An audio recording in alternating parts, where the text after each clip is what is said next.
So I've always thought that small guitars were cool. I think things have gone too far.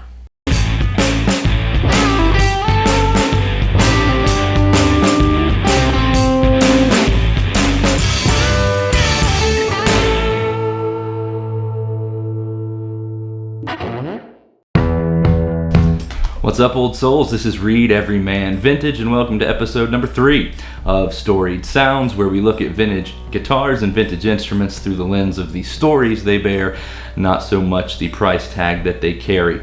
And boy, have we got something different for you today. In fact, when this guitar first came into my life, I had to do some research and figure out what the heck the thing even was. So come to find out, this guitar is what they call a Terz guitar, T-E-R-Z, and Terz means third. And so originally this guitar was intended to be a gut-stringed instrument tuned a minor third higher than a standard guitar, meaning that it was much like having your standard size guitar or standard tuned guitar with a capo on the 3rd fret. Now in the early 1800s there were a number of composers that were writing music for both duets between guitars and Terz guitars, or pianos and Terz guitars, with the idea being that higher pitched guitar would kind of cut through and was something that they could feature. Now over the years that type of music eventually fell out of favor and eventually disuse, much in the same way that this particular guitar did as well. Now I'm dating this guitar somewhere around between 1900 and 1920. There's really no way to know for sure. I've just had some people that I know have quite a bit of experience buying and selling vintage guitars look at it, and they assumed it was an East Coast built instrument around that time. Don't know who made it. It was sold as something called WPB Professional.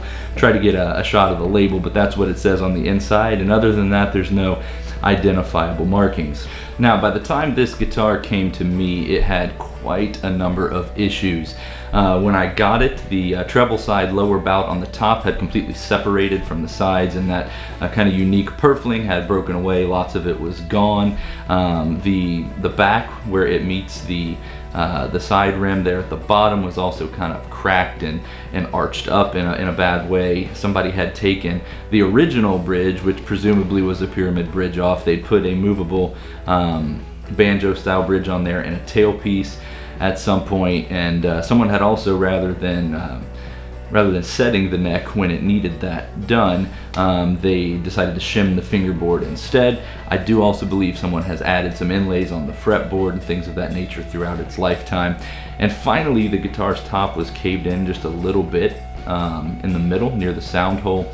And so I took the guitar to a trusted luthier of mine who did quite a bit of things to it. I just told him, I said, I'm not interested in restoring this instrument, I'm just interested in hearing its voice once again. And so he found purfling as close as he possibly could, fixed the issue there on the top. He fixed the cracks in the busted portion on the back of it.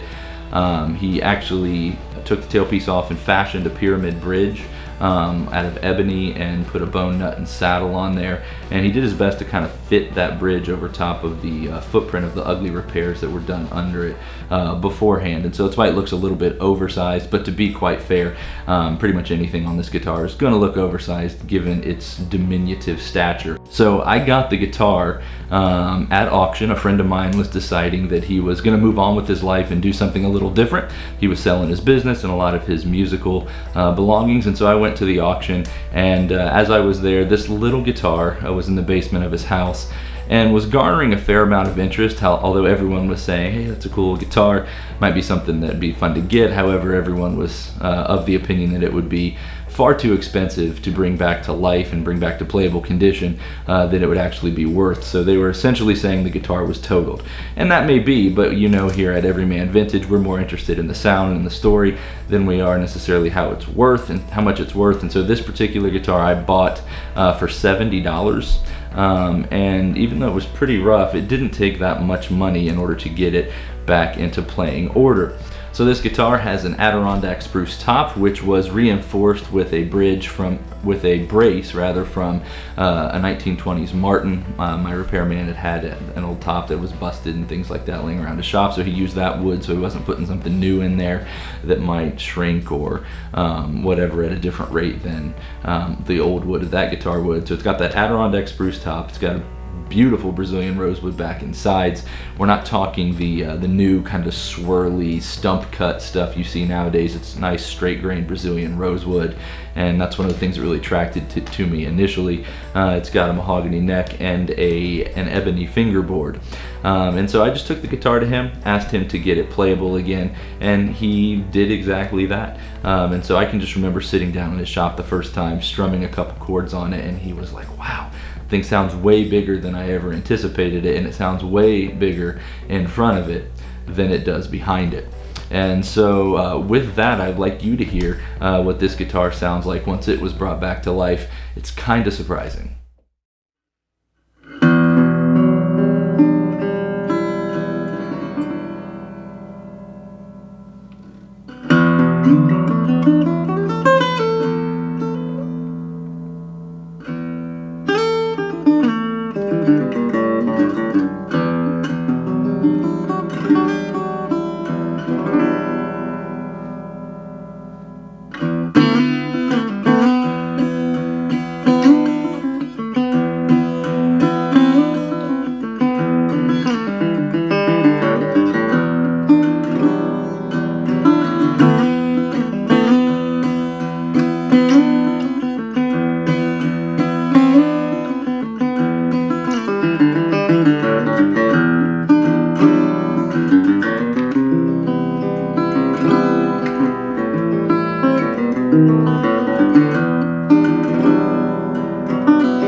Well, there you have it, old souls. That is a circa 1900 Terz guitar, labeled WPB Professional, with quite the surprising sound, which is why a few years back I recorded an EP entitled The Mustard Seed Sessions Disproportionate Hymnody, where I re-envisioned some traditional hymns in my playing style, using that particular guitar. When we recorded it, it had 5 different microphones on it. It's very 3D sounding, but it's solo guitar, and it's just shocking how big that guitar sounds given its diminutive stature.